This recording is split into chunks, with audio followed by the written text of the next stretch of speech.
As I said, I'm a master student in petroleum engineering. Like Gavin, I got my bachelor's here at UL in petroleum engineering. I graduated in May 2015. My presentation is on determining relative permeability of North American sandstone utilizing artificial neural networks.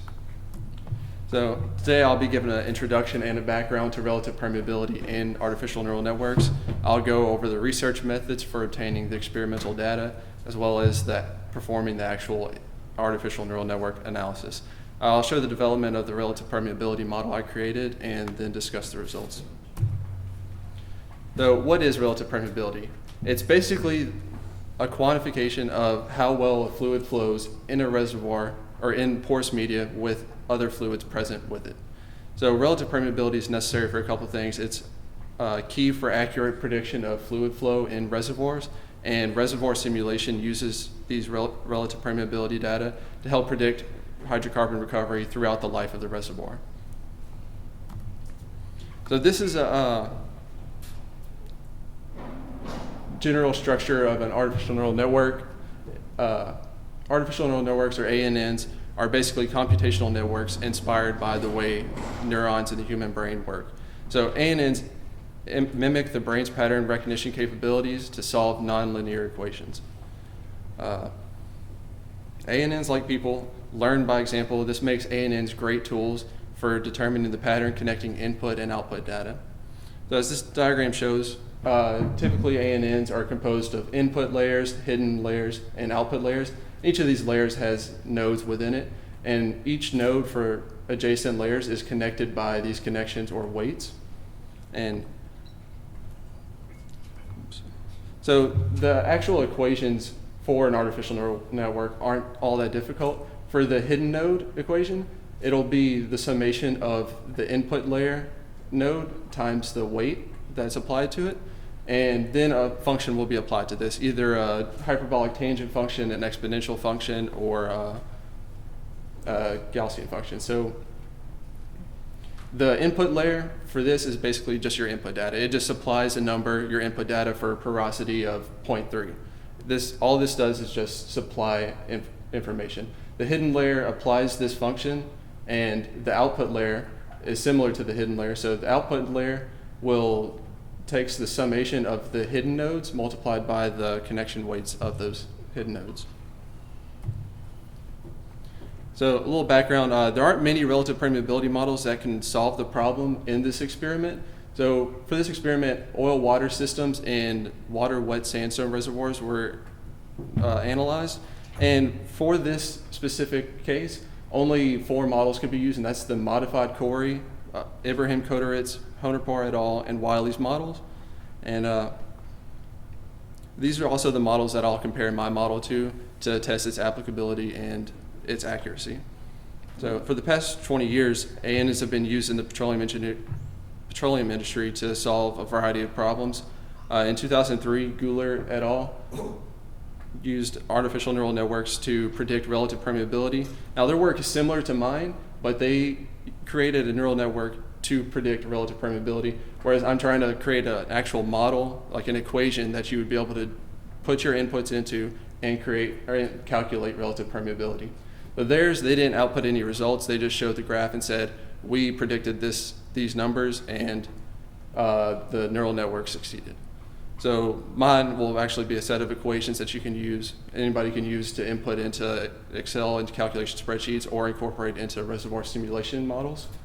But also in 2003, Aminian used ANN analysis to predict flow units in a reservoir to better predict reservoir performance.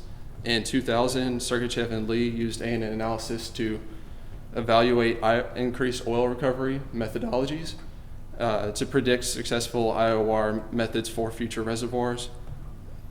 In 2009, Hedgeman used ANN to predict gas-oil ratio based on downhole fluid analysis tools. So all these authors have shown that artificial neural networks can be used successfully to solve petroleum engineering problems. So I set out to create an artificial neural network, or to use an artificial neural network to create a model that could predict relative permeability based on commonly acquired data. I also wanted to present this model so that others could use it to reproduce my results and also include in their fluid calculations or reservoir simulations.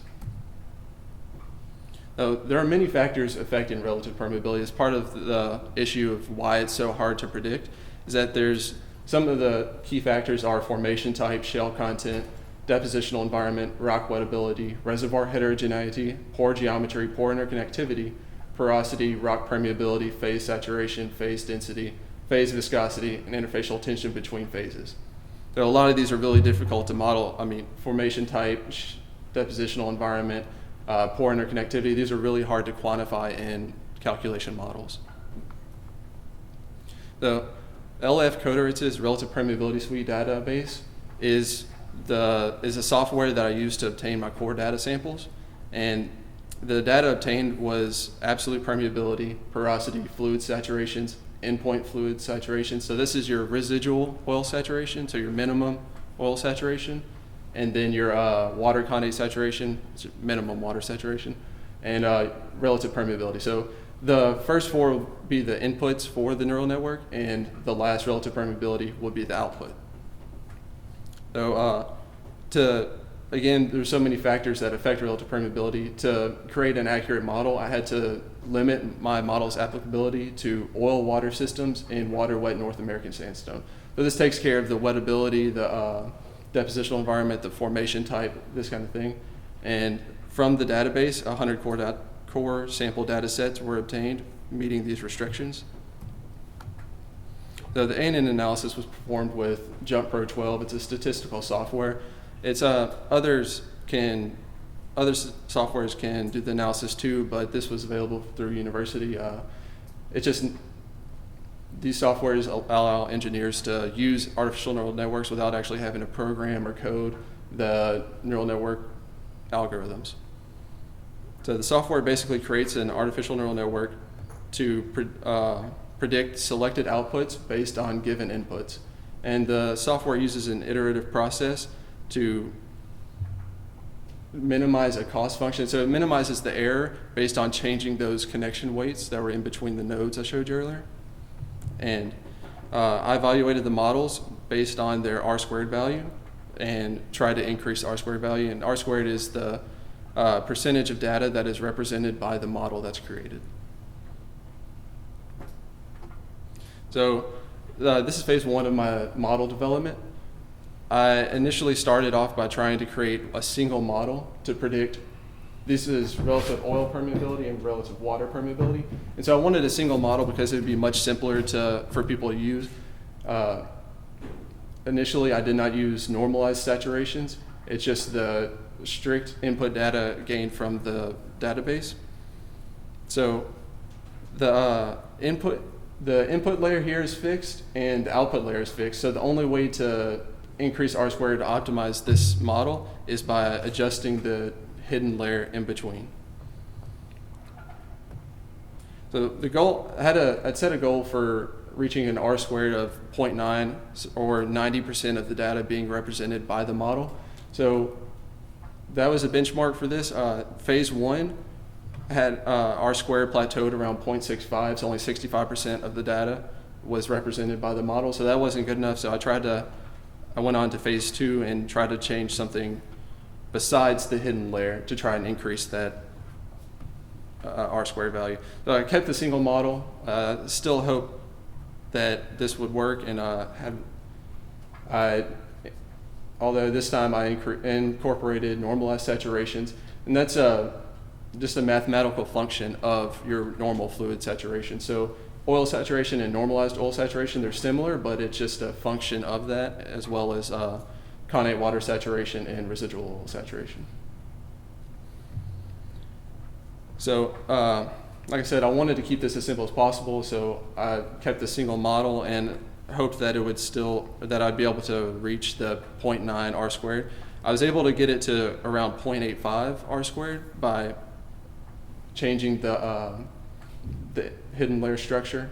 And to change the hidden layer structure, it involved adding or removing hidden nodes and changing the equation that they apply. So either a linear or a hyperbolic tangent or the exponential functions, that's what was changed for these experiments.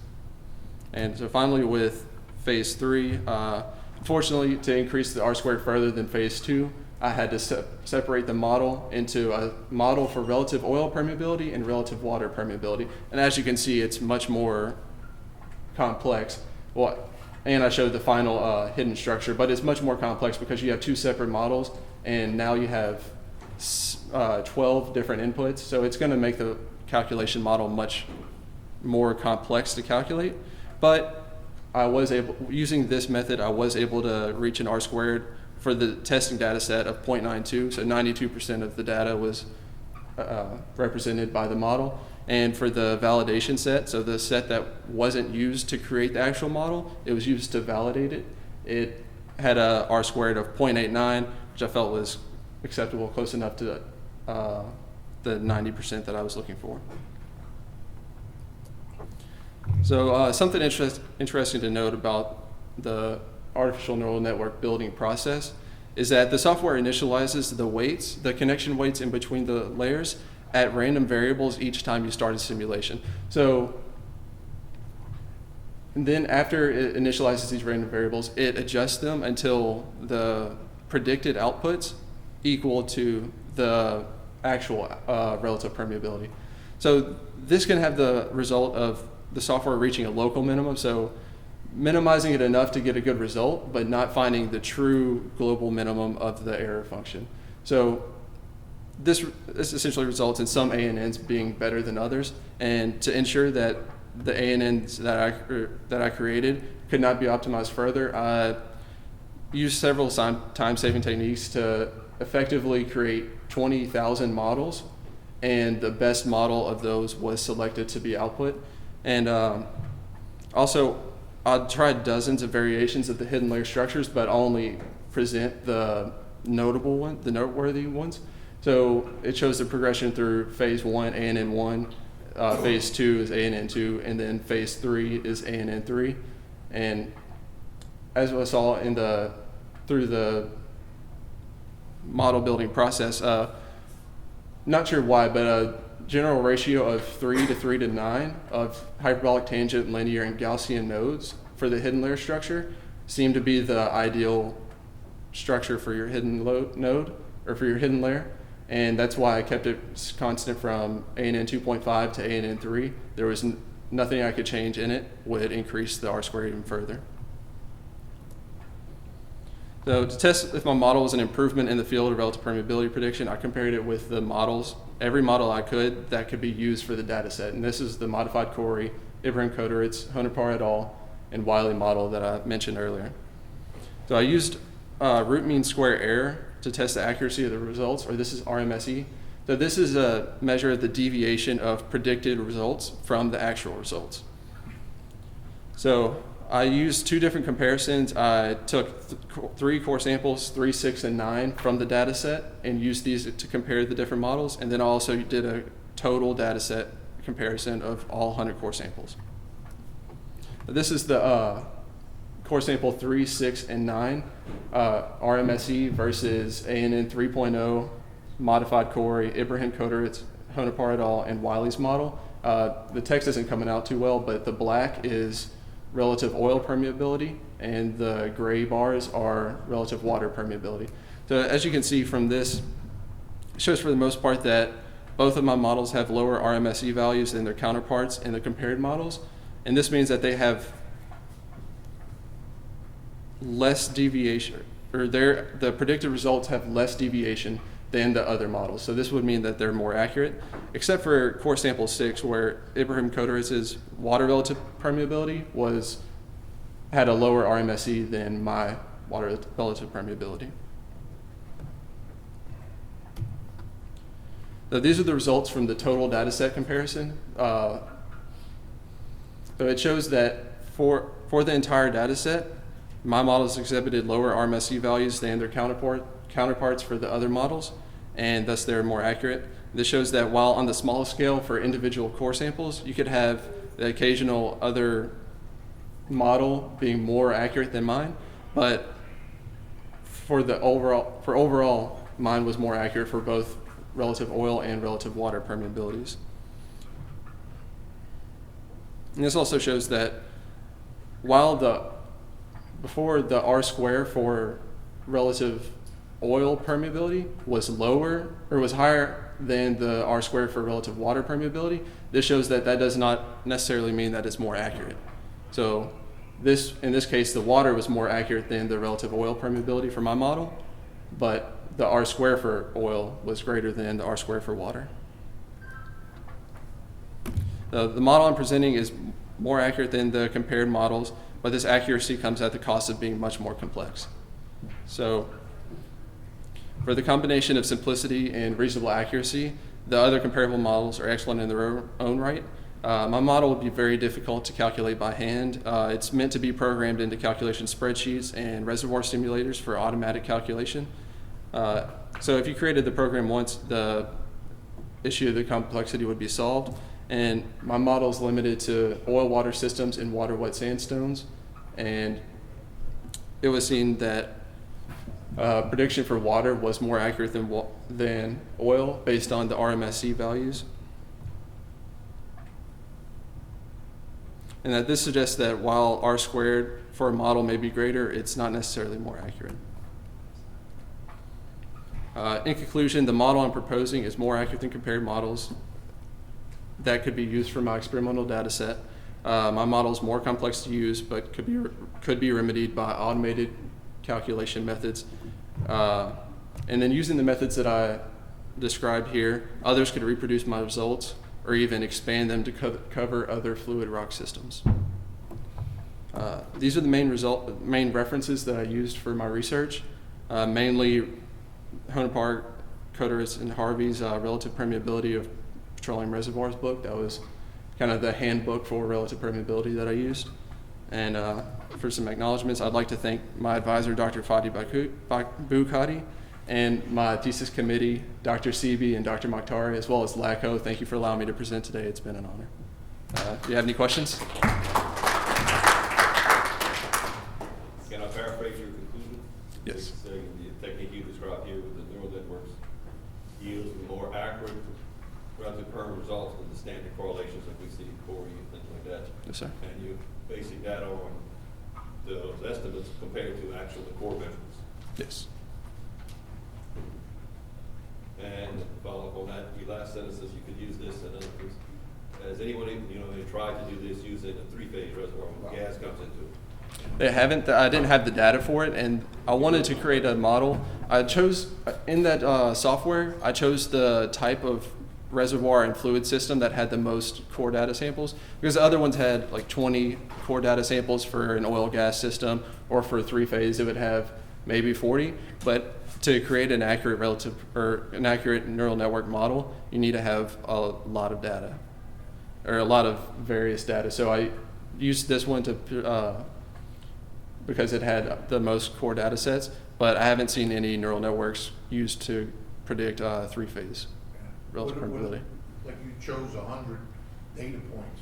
Did you try a data point that you hadn't tried and compared models, your model to another model with those data points? Not yet. I was ran out of time for the thesis, but I wanted to go back and so I was limited to North American sandstone, and I wanted to go back and try it on other country sandstone or other formations just to see how accurate it would be if you use this outside of its intended range. Yeah, I think it's kind of like, quote, the missing piece. It's Right. it's like all the mathematics are there and you feel comfortable, but you've used the fixed set. Right. You try just something outside the set, a couple of pieces outside the set. I think it would be much more powerful. Yes, sir. Or American sandstone was Yeah, American sandstone versus, something Middle East, Right. not even sandstone, they have organs. yeah. Yeah. And that jumps into the next one. I mean, everything was done with, quote, sandstone. How would you change around the model if you needed to go to a different material? Like Saudi Arabia has something different down there, so they'd be very interested in this because you could model what some of the things that are going on there, but it's not sandstone. Yes, sir. Like I said, I wanted to try it and just to see how accurate it could predict these other formations, but to truly predict the relative permeability there, you'd have to get core data samples from similar formations that they're drilling in, and then create a neural net or create a new model that is for those. So it would be a separate set of equations for their for that formation and fluid type. I assume. I mean, unless mine is accurate for those as well, which would be great. But I assume that you'd have to create a whole new Well, that's model. what I'm saying. Is it possible that within your model, you could just like pull out one piece and plug in another, and those, the sandstone permeability and the certain factors Yes. that are there, and take these other materials and put it in by finding the basic correlations? Because the weighting factors, to me, are a critical thing with all of these neural networks. Yes, sir. You know, it's like, how you weight things is obviously the critical characteristic. Yes, sir. And so if you find a weighting methodology that works, I mean, people will be very interested in just that. Right. So you know. And so the model that I created, to be able to output it as an equation format so that people could calculate relative permeability without actually having that neural network, it keeps the fixed weights that were used to create the neural network. So all that's fixed. You could input other parameters. So you could input the porosity and the permeability of these other formations. Not sure it's going to be accurate, but they do have. Some people have done research on dynamic training bases, to where you would include some of the core data samples from the reservoir that you're looking at and trying to figure out the relative permeability for. So you would include that into your training base for the neural network, and it would create a better model for that for the reservoir that you're looking at. But that also comes with, you can't output any equations for people to use. So there's a cost to it, to having true versatility to be able to use all the different formations for one neural network. If you have a model that each time you just make one change to it. Right. You know, it's like General Motors. I mean, Cadillac, the Oldsmobile, the Buick, they're all the same basic car, Yes, sir. but there's made little changes to it. But the basic model, you might say, is the same. So, Right. I mean, you could think of this kind of model that way. Oh, sir. It'd be good for future research. Yeah. Thank Yeah, you. for the next step. Somebody else. That's the next step. He's basically saying, I'm out here. Yeah, right. Well, one more comment, Yes, sir. many major companies will have these programs they use for nodal analysis and material balance, and relative part of it, and they just use the standard correlation. You don't have the data to keep up putting it. Corey's a lot of them. If you actually develop this to a degree where you have more confidence, maybe you have a marketing opportunity. Oh, yes, sir. Like I said, if you have it in your built into your reservoir simulators, then the problem's on your programmers to input the equations into there. But once the equations are in the reservoir simulation, then your reservoir simulation will be more accurate based on the model, and then you don't have to worry about the complexity, because all you're doing is simulating the reservoir performance and not really calculating relative permeability each time. So once I would have more accuracy and more confidence with the models, then they could definitely be incorporated into the reservoir simulations. Relative permeability is one of the hardest concepts for reservoir engineers to grasp. It's basically saying oil flows at this rate. When you put water in it, it's going to flow at this rate. Right. And how much That's the basic gist of it. So- Well, very good. Let's give another round of applause.